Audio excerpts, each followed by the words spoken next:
For today's webinar, we're going to be talking about the Notice of Proposed Rulemaking for Tribal CCDF Program.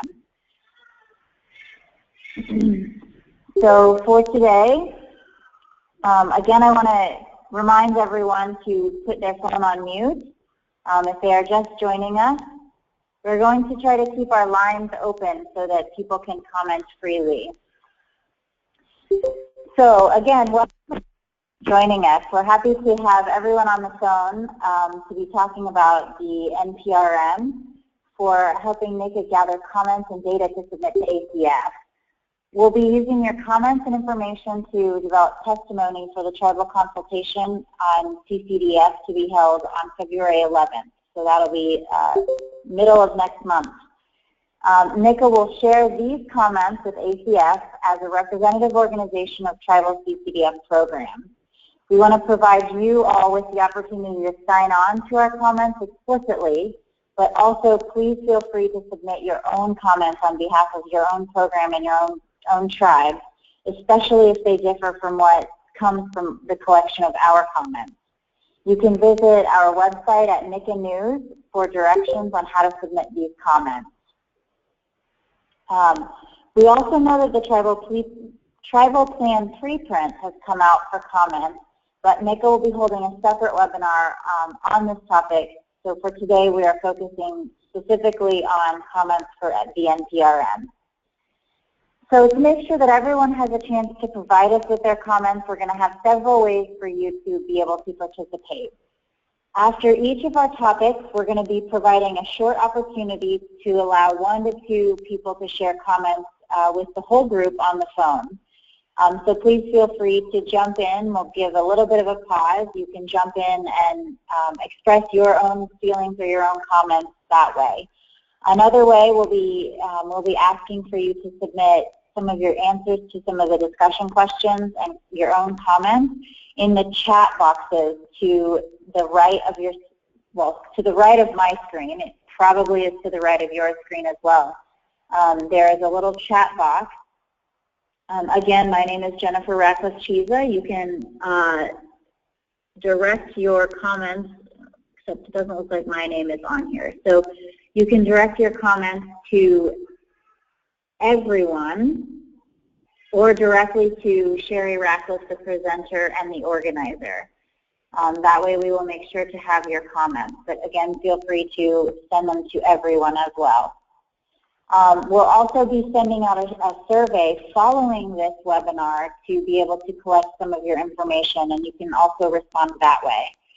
And the final way you can send us your comments is directly to NICA through our website, www.nica.us, or by replying to the invitation that you all received for this call. If you didn't receive the invitation and you would like an email address, you can visit our website and contact us through that website, or any of the board members if you happen to have their contact information. That can also be found on the website. So a quick announcement, so please make sure your phone is silenced or muted so that we can have active and open participation. Unmute if you want to jump in with a comment. So we will be recording this webinar, so if anyone has any objections to that, please let us know now. You can either say you have an objection or write us in the text box that you do. Otherwise, we will begin recording this session. Okay, great. If there are any other questions before we begin, please let me know now, and we'll try to answer any questions we have. Okay, great. So we're going to go ahead and move forward. I'm going to start by introducing the NICA Secretary, Sherry Ratcliffe, who will lead us through the discussion. Sherry has worked in tribal child care and development for over 20 years and has been with NICA for 18 years. Sherry, you have the floor. I want to thank you all for joining us and helping us to provide comment and input, and for you to provide input and to help shape what tribal CCDF will look like in the future. We're going to cover these topics that's up here, and specifically ACF has asked for input on some of the topics, but feel free to bring up other comments and questions or concerns after we finish the topics that we have listed. We've also added things that NICA feels is important that we get some input on. So we'll be going through some of the discretionary set aside for tribal CCDF, the system for tribal CCDF that they've put in, that they're proposing, a proposed increase in the base amount, initiatives that are discussed in the NPRM. And a big one is the 12-month eligibility determination period. We'll get some input on that. And the income requirement based on what it might look like as listed in the NPRM. Some of the health and safety guidelines that are listed, including minimum standards, background checks, monitoring and monitor for pre-inspection, immunizations, and how those should be implemented. We're also going to discuss consumer education, emergency preparedness, and just general implementation for the CCDF using the proposed regulations.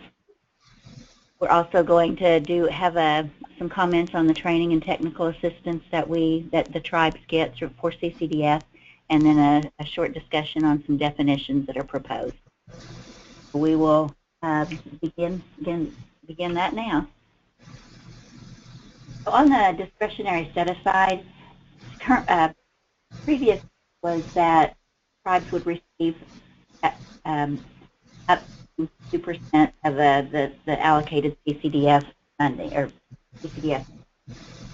So that there is an increase. There was an increase for 2015 of 2.5%. So we got 0.5%, and I know that there is an increase for fiscal year 2016, and it's anticipated to be at least an additional 0.5%, possibly more. ACF know how we will spend this additional set-aside dollars that would support an increase in funding. So as we go through the slides, be thinking about what the proposed rule, about the rule and the requirements that we're having to implement, and what kind of funding you would need to support your program to attain those increased requirements for health and safety and quality, and to maintain that continuity of care. Just keep that in mind as we're going through the lists that are in the regulations about what it will take.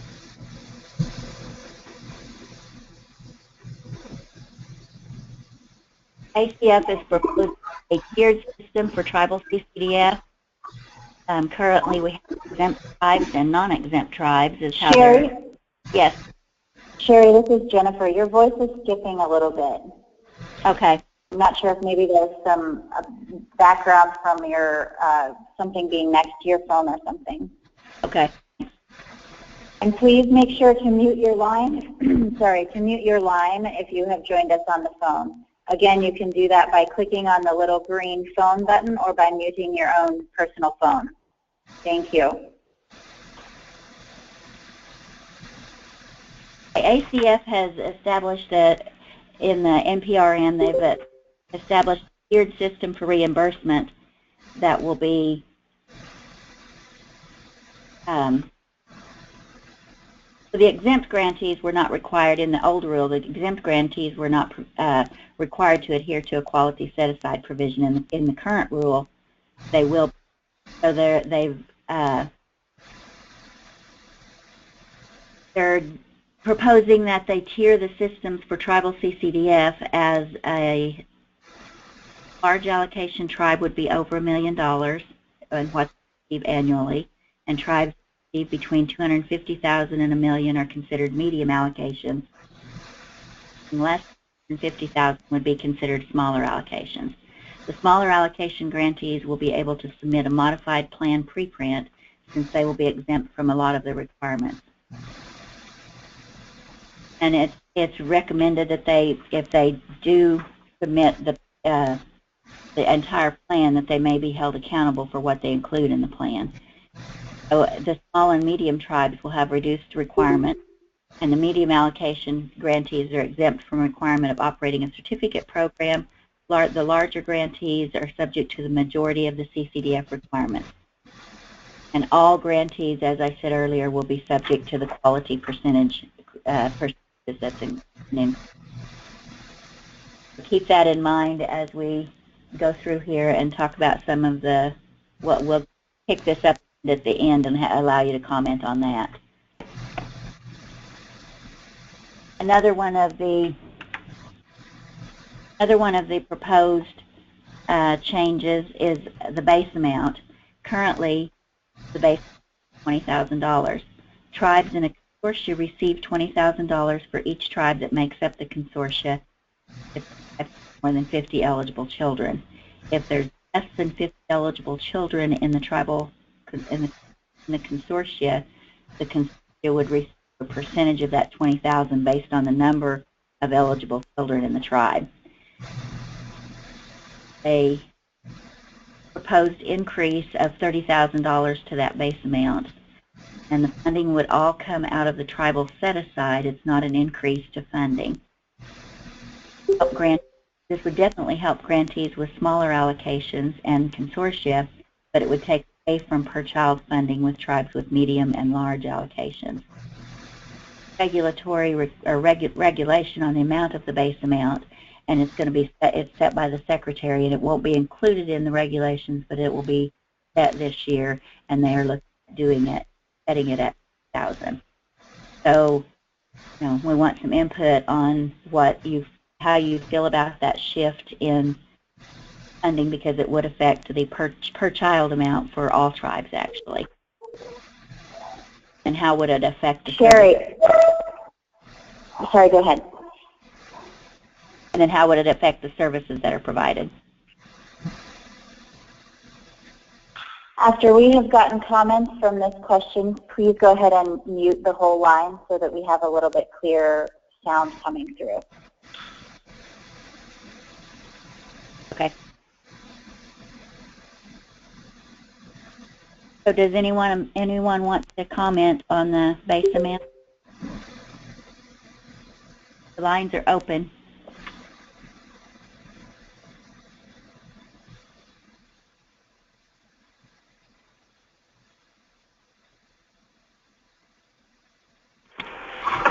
Hello.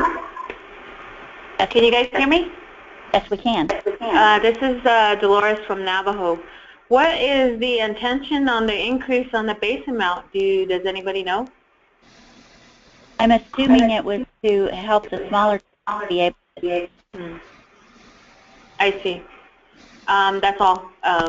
I'm sure we spend or could, like that wild card dollar that's there, the 20,000. But if it's going to get increased by 30, that wild card dollar amount is actually really much nicer too. So I myself feel like 30,000 is good, and I see that the smaller tribes having to have that wild card amount like that would probably definitely help them out a lot.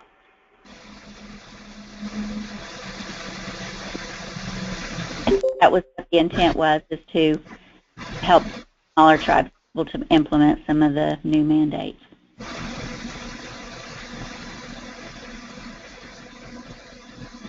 Is there any more comments?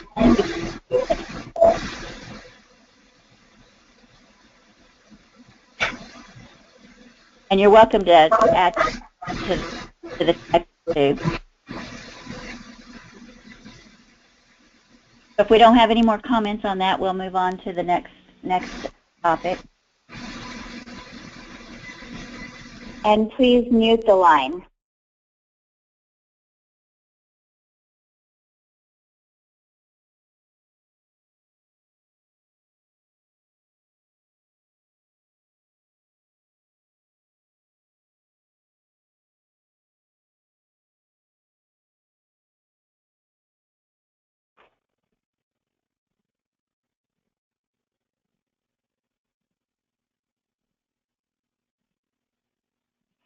Sherry?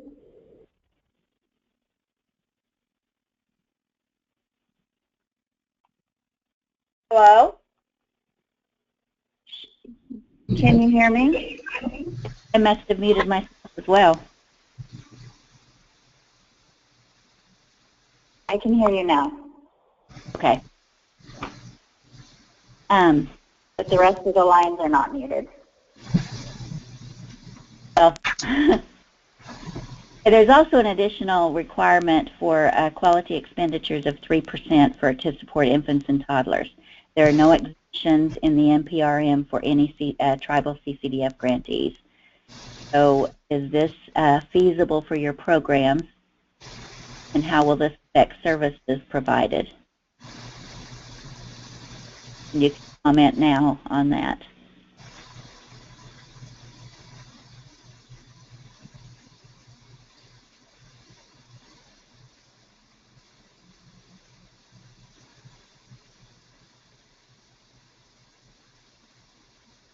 I don't have it muted.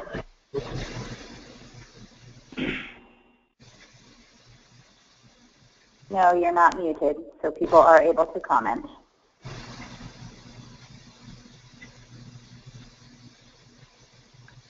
This would include all the tribes, correct? Not no small, medium, or large. It's everybody. Correct.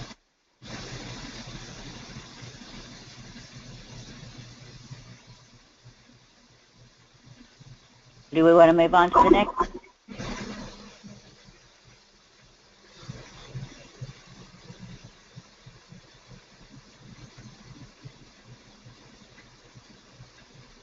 The next topic would be the 12-month eligibility determination period.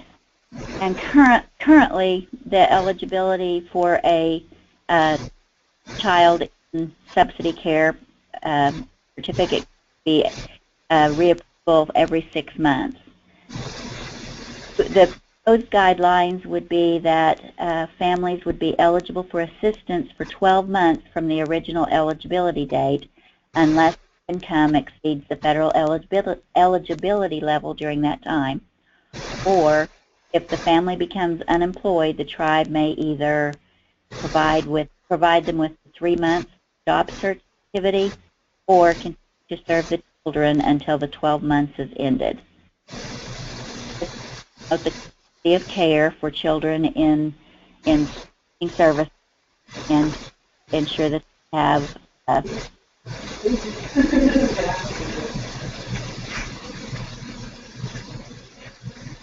so how will this affect that you?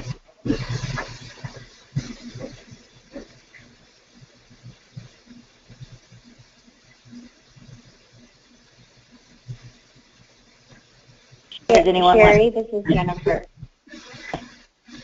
After this, once we have gotten comments, you're going to have to mute the whole line because it is quite distracting and hard to understand you with other people's lines coming through.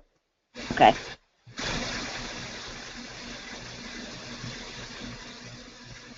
So do we have any comments on the 12-month eligibility determination? This is Shira from Wallapai. I have a comment. Okay. Will provide them 3 months for job search and continue to serve the children for 12 months until the 12 months is ended. Is that correct? If the parents lose their job and no one working in the home, the children, you can either write in your plan that you will continue to serve the child until the 12 months is up, beginning with his original date, or you put them into that 3 month. Okay, so we could pick one or the other. Correct. Okay, yeah, that seems to work out fine. My only concern was if it was like mandated that we still fulfill the 12 months, that might become an issue because here we have waiting lists for kids. And so if the parent's no longer working, then we'll, give them the 3 months and then go from there.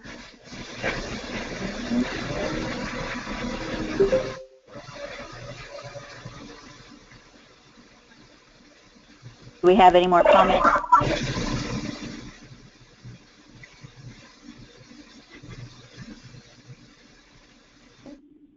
If not, we'll move on to the Hey, Sherry, this is Joita with the Quapaw Tribe. Yes. I just, okay, so if we make a family eligible for a year and we don't do our 6-month research, but then the time for a year to come up to do their research after a year, and say we find out that they hadn't worked 6, would it be the same as we'd have, because we go back 6, as long as like they didn't have a job, but they didn't tell us that they didn't have a job if they didn't report it, then that would be the same. Would depend on what you put in your plan, because if you're going to, Or do we have that option to put something in our plan? well, if they lose their job, you have to give them the 3 months job search at least, at a minimum. Right. I'm saying what happens like after 6 months, after the first 6 months, they lose their job, but you don't find out about it until a year later. I mean, until the year is up. Then what happens? And they're still using child care services. It can be that way. Plan that. If you put it in your plan that they're reporting when they lose their job. Right, but like now, you have clients that don't report that information, and then you find out somewhere down the line through the direct or whatever, and then would that be still considered them kind of frauding the program?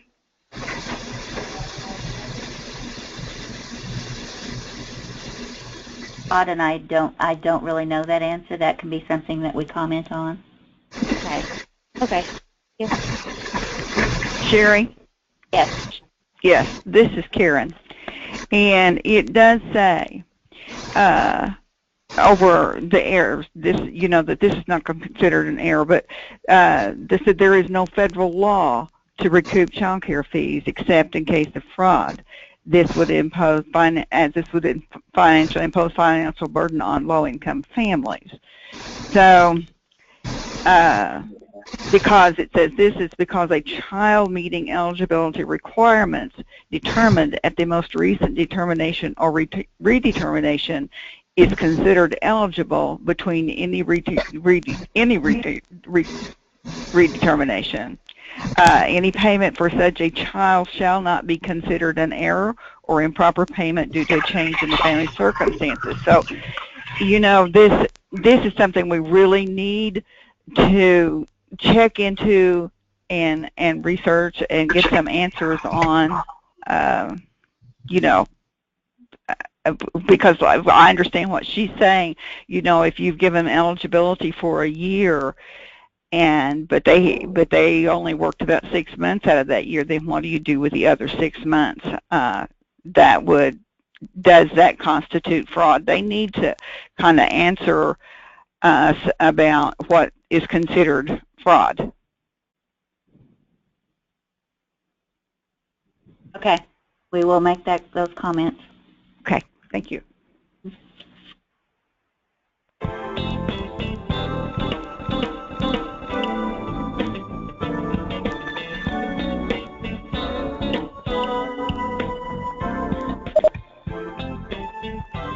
Jerry, please mute everybody.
Sherry, I can't hear you.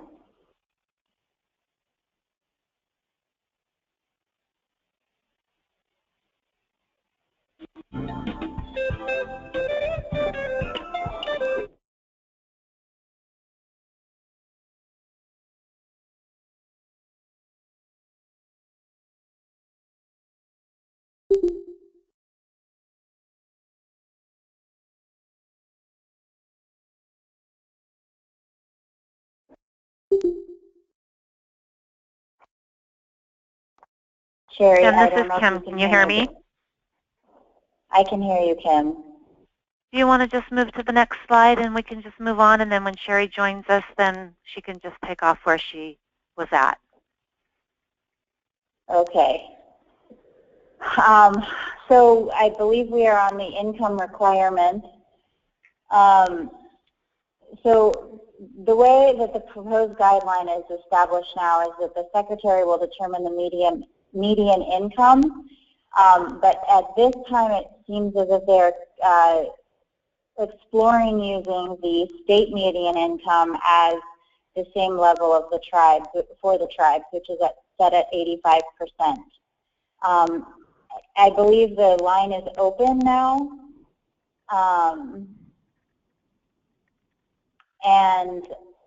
So we are able to discuss what an appropriate threshold might be for tribes to consider children eligible for CCDF.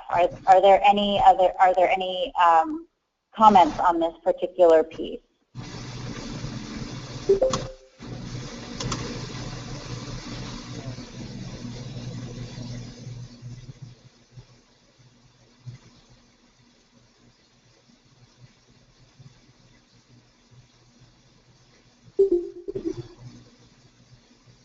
Okay, sounds like we don't have any.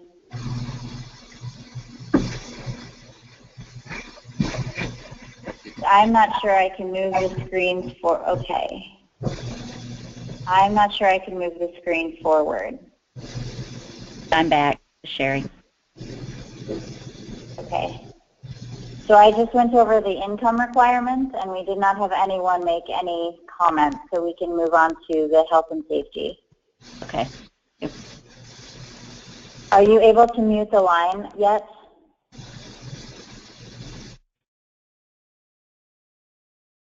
But I think it mutes me also, does it? Is it possible for you to make me an organizer for the meeting, and then I will try to troubleshoot while you're going?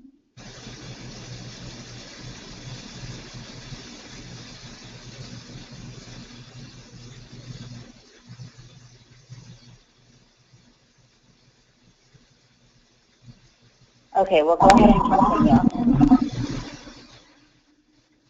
Okay, sorry about this. We practiced and it went well. ACF is considering replacing the old tribal Head Start minimum standards and the Orange Book that is currently being used as guidance for tribes, and they're considering either replacing the minimum standards with Caring for Our Children Basics, or asking about updating the tribal minimum standards. So we need to know which option better meets the needs of your program, why, and what challenges, if any, may your program face in adopting Caring for Children Basics.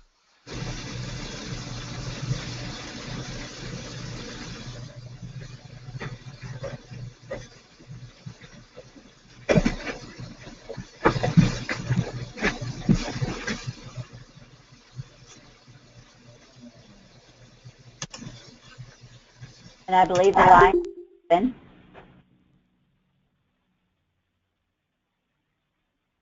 So you can comment if you have some comments on Caring for Your Children Basics. Sherry, this is Kim. This is Kim Knoll. I just wanted to just say that for many of you, if you're looking at this and haven't had a chance to really look into more specifics of the NPRM, there's going to be a lot of opportunity to comment after this webinar. So if you don't have the ability to comment now, then maybe having those discussions and taking a look further it might open up some more conversations. So that's part of the reason why we were having this webinar as well. So you don't have to comment now, but can also comment later. Right. Thank you, Kim. So we'll move on, and I know there's some people commenting in the comment boxes too, and you're welcome to do that as well. So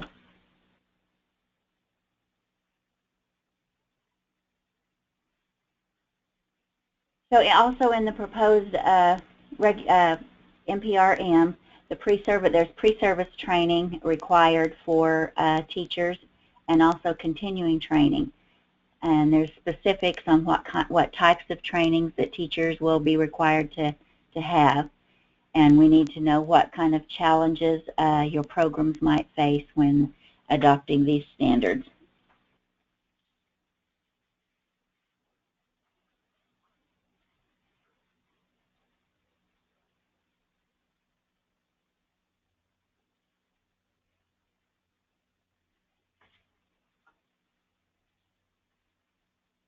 So do we have any comments on those? And we'll just go ahead and move on.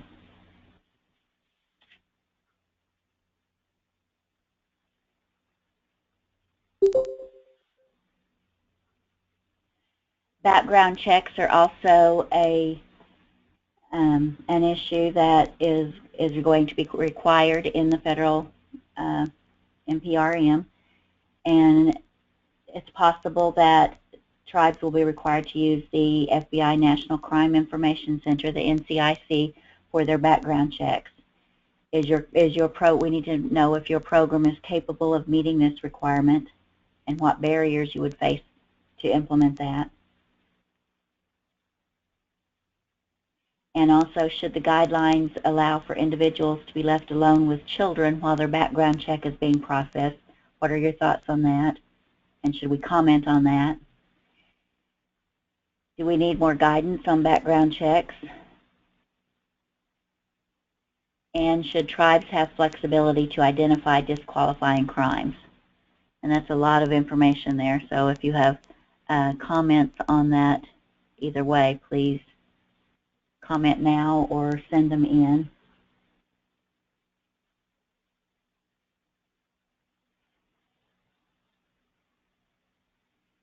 Sorry, it's Kim again. I'm interrupting again, but I just wanted to say that if you're, excuse me, not aware of the NCIC, it's another deeper level of checking for background checks, and I think it was mentioned on the OCC webinar that they would be checking 2 points on that, and that would be reduced from all of the different points that you can check on it, but it is something that hadn't been done before.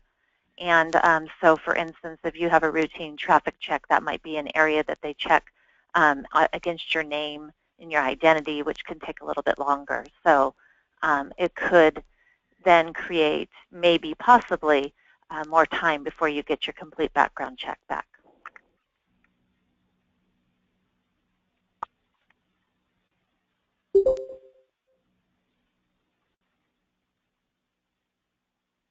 It also requires that there be pre-inspections of child care providers before you can use a voucher in that particular program. Would this requirement prevent your programs in your community from opening? What kind of flexibility might your program need to implement this requirement? And should there be an implementation period, and if so, what should it be?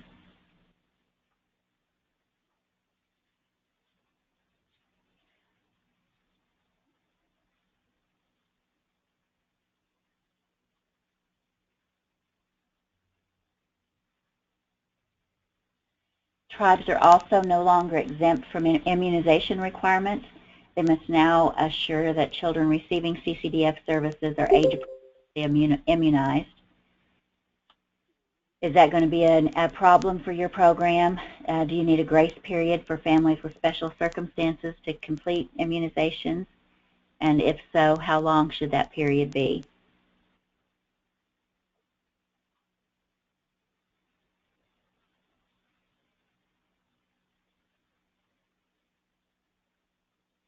And we are getting some comments on the line. So I do. This is Shira. I have a comment on that. So they're going to require all children that are in tribal child cares to be immunized. Is that what I'm understanding? Correct. Okay. Yeah, that could be an issue for us because of religious reasons. Some of our tribal members do not immunize their children. Okay. And I do believe there is an exemption that you can apply for special circumstances like that. Okay, because right now we do use the exemption form for religious reasons, and those are put in the children's files, so you believe that will still be accepted? Yes. Okay, thank you. Mm-hmm.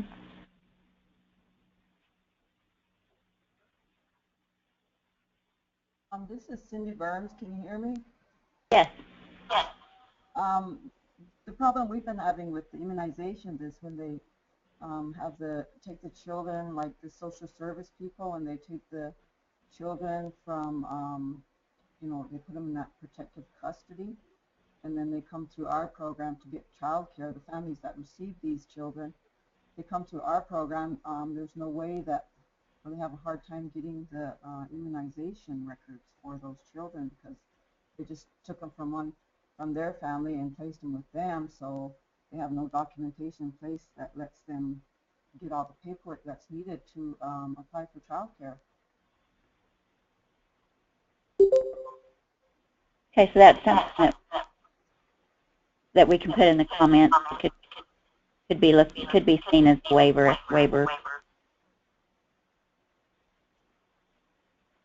So we would just go in there and put a comment saying, if there was a waiver for that, or...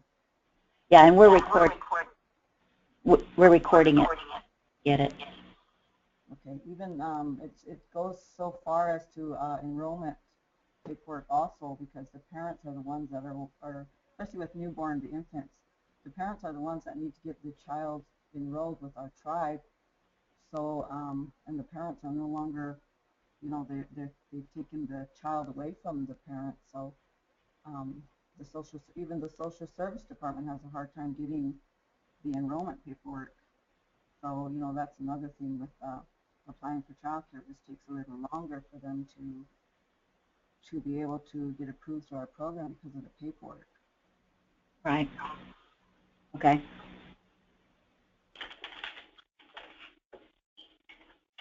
Thank you.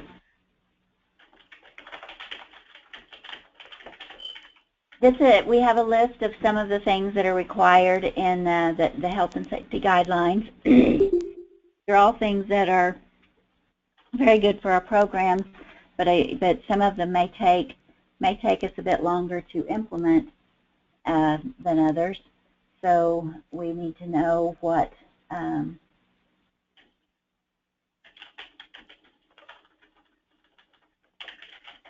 it establishes many health and safety requirements for the tribes to implement. So we're looking for comments on barriers and challenges to implement the health and safety requirements. Currently, tribes implement their own health and safety standards using the tribal minimum.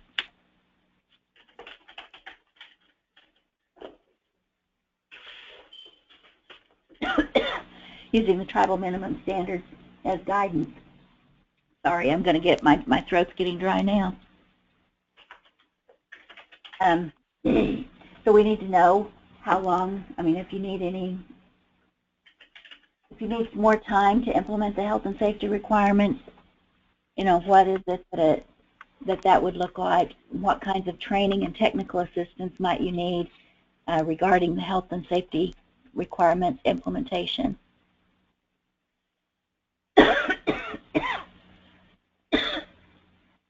I have a comment. If they would be willing to provide some of these trainings or direct us in the proper direction to fulfill what's needed in the health and safety. Most of it is in place, but there are a few items that we might need direction, or if they could provide the training, that would be awesome. Okay. Thank you.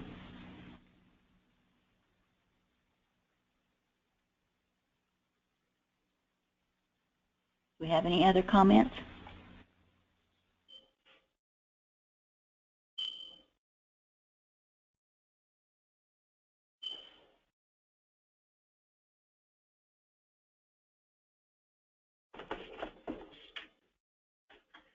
On the consumer education piece for the NPRM, all programs are exempt from, all tribal programs are exempt from the website requirement. However, programs are required at this point to offer or to implement and operate a 24-hour hotline. Large and medium allocation programs must provide a provider-specific consumer education statement, which must include information on tribal health and safety policies and procedures. And small allocation programs are exempt from some of the requirements. So we need to know what this, the new requirements around consumer education, how would that impact your program? And would there be any hardships in collecting that data, the confidentiality of the information you're trying to gather, having staff time to be able to do it, how long would you need to implement the requirement, and do you think your community needs might be met if there was a national hotline that you could link to?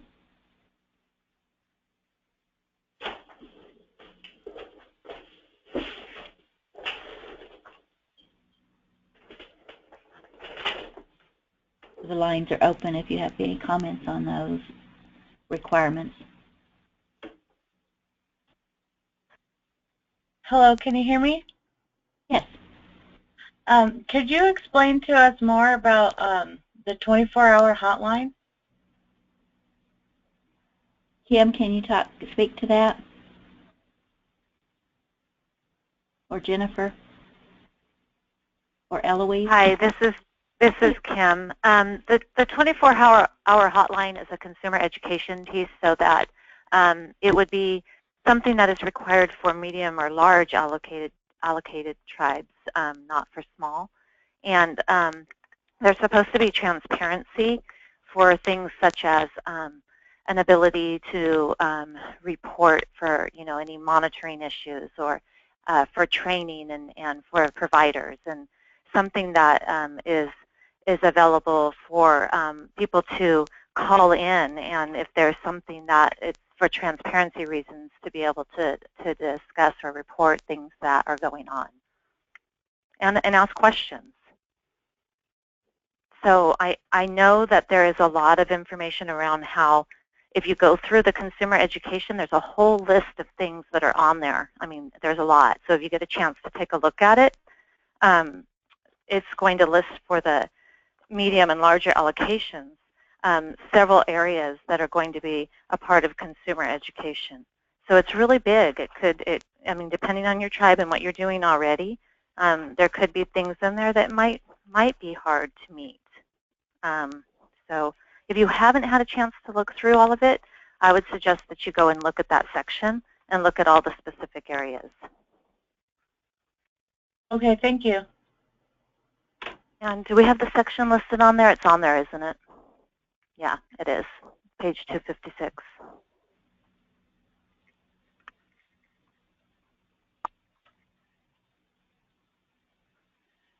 There are also some guidelines around emergency preparedness. Tribes are required to have a disaster plan for their service area, and the plan must include guidelines for continuation of services and procedures for evacuation, relocation, shelter in place, and lockdown, as well as provide training and drills.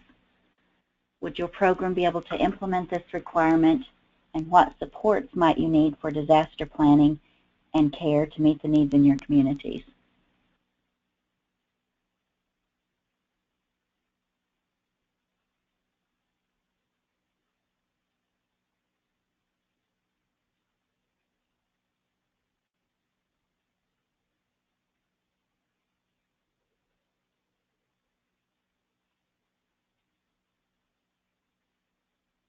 Do we have any comments on the emergency preparedness plan?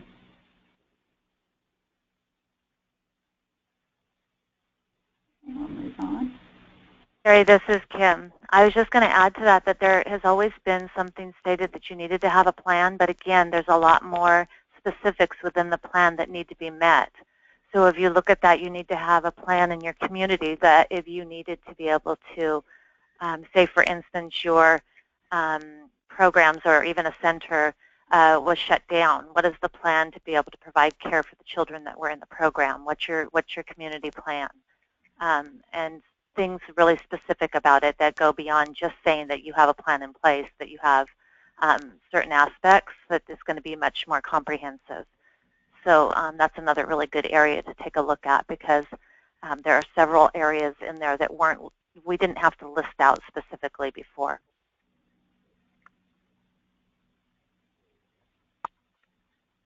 Thank you.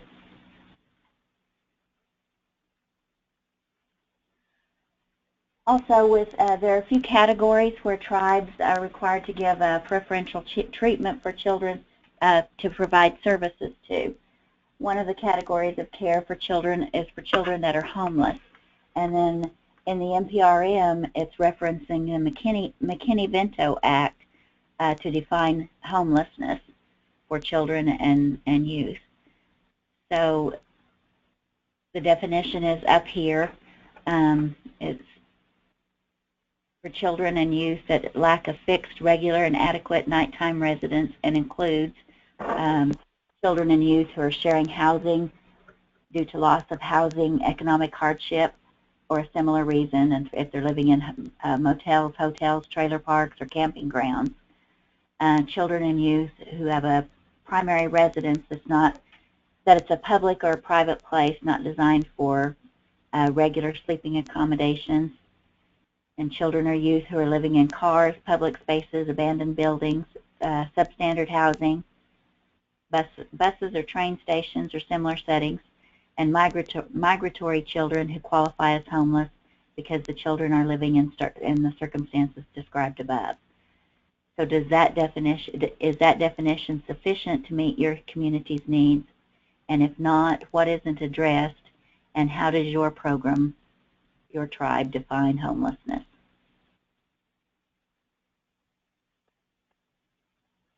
Right now it's telling us that this is going to be the definition, and if we need to ask to be able to provide our own definition, we need to include that in our comments.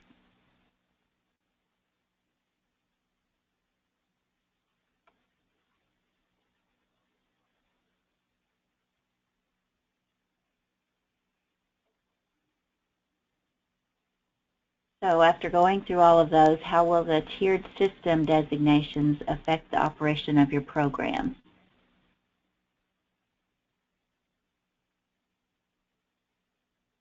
What kind of difference do you see that making for your programs?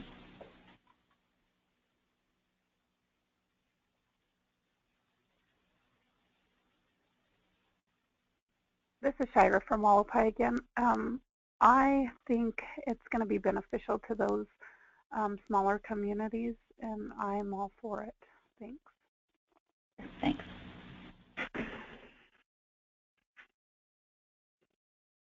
What do some of you need to support your programs under the new guidelines?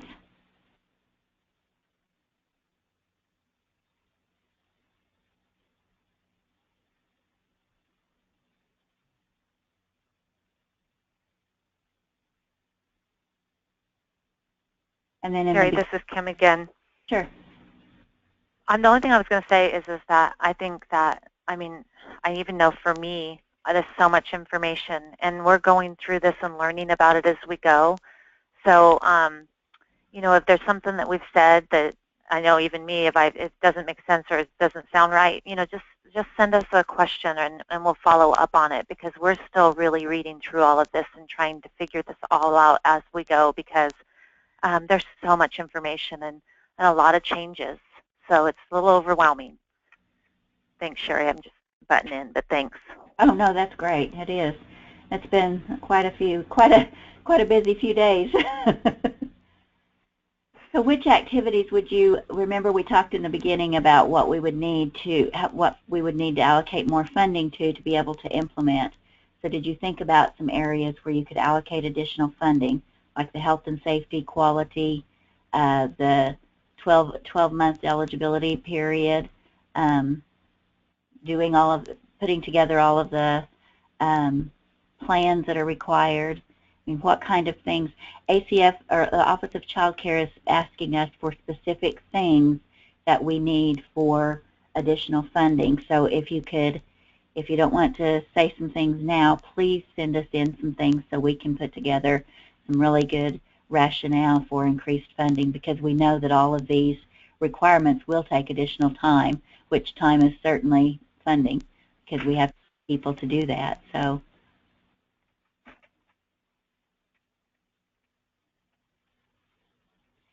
what flexibility would your program need to implement all of these requirements? You know, do we need to request additional time to get some of the health and safety standards in place, or to or any of the eligibility period, you know, anything that we need to ask for additional time?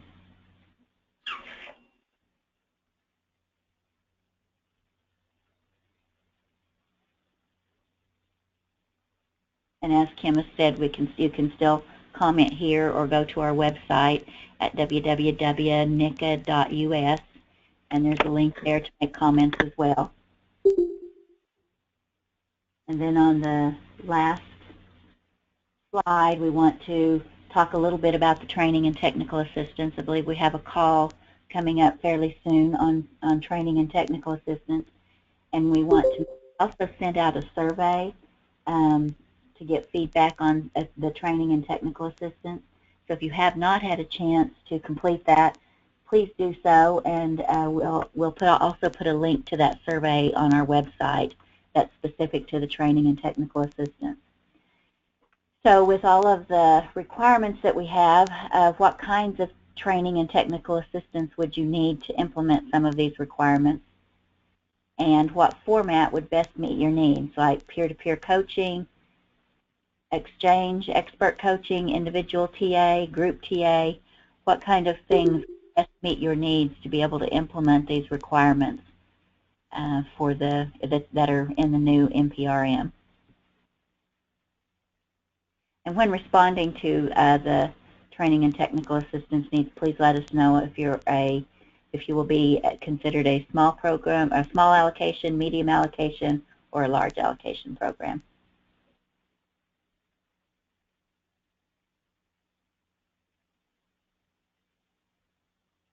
Does anyone have any other comments that they would like to make? This is Cindy Burns. Yes. I know there's a work group that's going to be starting here, and they're going to be upgrading the health and safety guidelines. Yes, I've heard that. CCDF grantees, and I've been I'm going to be in that work group also. So and it's kind of exciting because you're comparing the two books, the standards, and then the Caring for Our Children basics, and then the tribal, the minimum standards. And there's a lot of difference in those. So this is some of the stuff that we'll be working on. We have 2 phone calls coming up in February. So hopefully, you know, we can get something in place so that way, you know, we'll be able to help everybody out. Awesome. You know, if this is, you know, the stuff that they want to go for. So, you know, in regards to health and safety standards. Great. Thank you for doing that. That's a challenge.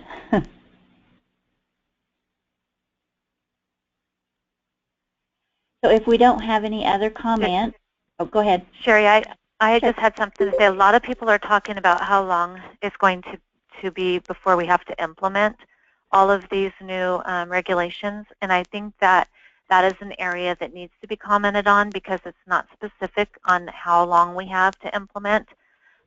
So I think that we should comment on that, and some of the things might take you know, the whole 3 years before the next plan is due to implement, and I think that that's a really important place to make a comment. I agree, Kim. Because when you go through it like this, some of it it seems pretty overwhelming, and a lot of us already have a lot of things in place too. So it still seems overwhelming. I would like to chime in on that. This is Shira again. Even with the quality and, you know, what is expected of the providers, whether it's education, those sorts of things, that's going to take time for sure for them to get CDAs, AAs, anything like that in early childhood to better the quality of the program. Thank you. Thank you.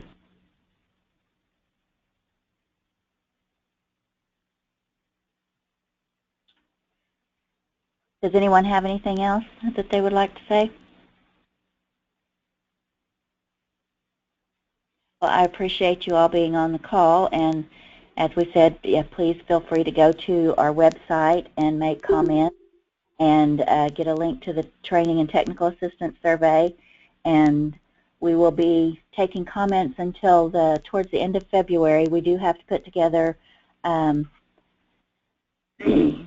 comments for the tribal consultation February the 11th, but we can still add comments to what we submit to the Office of Child Care, I believe, until the 22nd.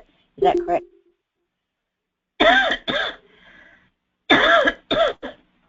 So thank you all for joining us, and have a good weekend. Thank you. Bye. Thank you.